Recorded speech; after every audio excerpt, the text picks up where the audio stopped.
Item 2, conflicts of interest. Any conflicts of interest pertaining to the items this afternoon? Okay. Councillor Westerman.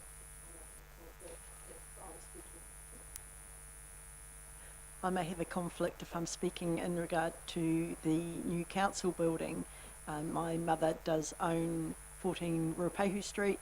The council leased the upstairs area. They pay $55,000 per year to Dorothy and Westman Property Solutions, where I am a 50% owner, do the management for Dorothy, and we charge 3% commission to her to collect that. It nets me about $200 and something a year. However, there is a lease renewal, it's probably in a couple of years, and I'd just like you to know I don't mind if the council stay or go. It won't interrupt my open-mindedness to the new council building. Thank you. Thank you very much, Councillor Westerman. Any other conflicts of interest pertaining to all the items here today? No? Great.